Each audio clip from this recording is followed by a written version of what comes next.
Background: the neoclassical political economy view of economic or production problems. From a neoclassical point of view in the field of production, the focus is on the welfare of the people, but does not provide personal benefit for oneself. The theoretical basis used in the neoclassical political economy perspective is much more complex than in the classical political economy perspective. According to Grindel, 1989, political economy theory is divided into two groups. One, a society-centered approach, and two, a state-centered approach. In the neoclassical approach, property rights play a very important role. In recent years, neoclassical economists who discuss property rights have viewed this right not only as part of the framework underlying economic activity, but also as part of the legal system that is formed through the economic system. Property rights are the right to own, use, sell, and access wealth. Wealth property is property in physical sense, namely consumption, machine, and land. Labor is property right too. There are two theories regarding ownership right, namely as follows. A. Positivist theory. For positivists, ownership right can be considered political because rights are the result of a political process, so that ownership right can be consented just like other political matters.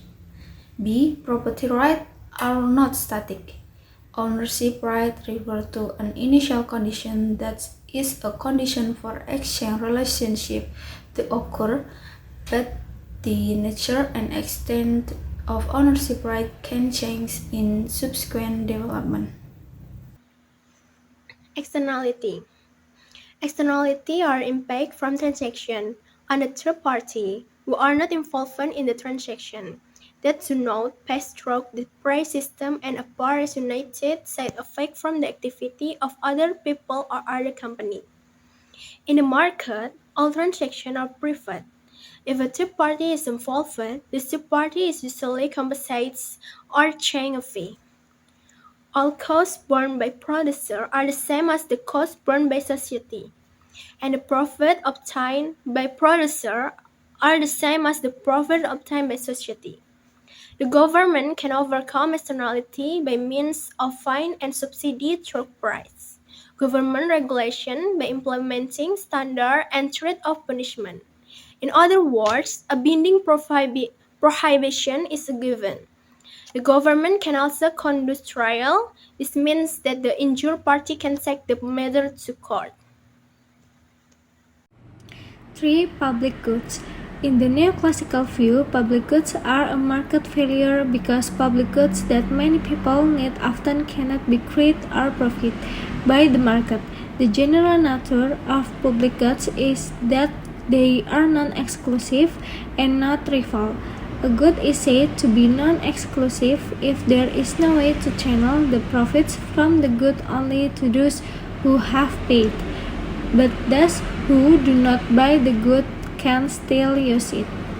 4. Monopoly and oligopoly.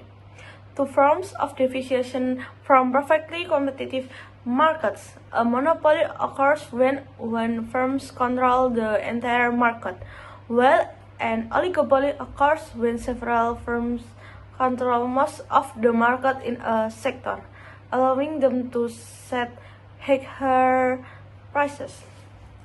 The neoclassical political economy approach, which is based on the free market mechanism, is often unable to address structural inequalities in society. Therefore, government intervention is often needed to regulate and control market mechanisms. Economics is about seeking to maximize satisfaction by meeting available needs, while political has a role in trying to achieve efficiency.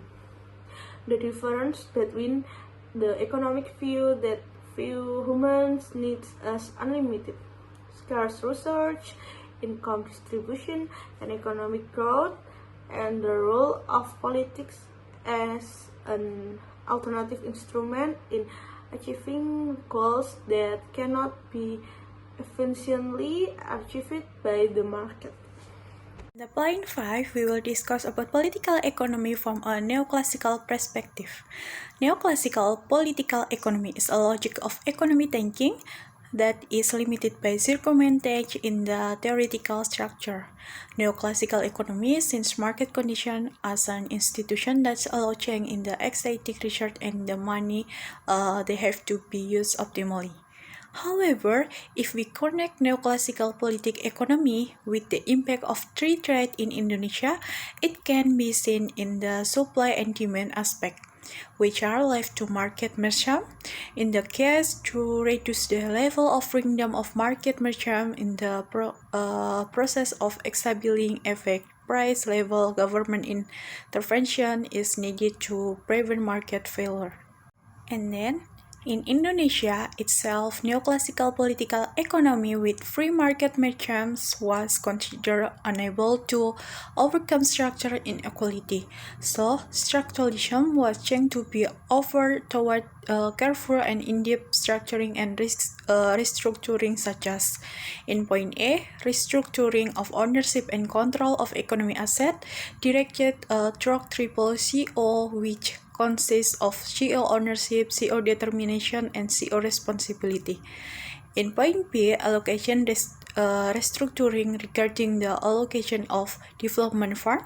In the point C, special restructuring to achieve equitable development between regions in Indonesia.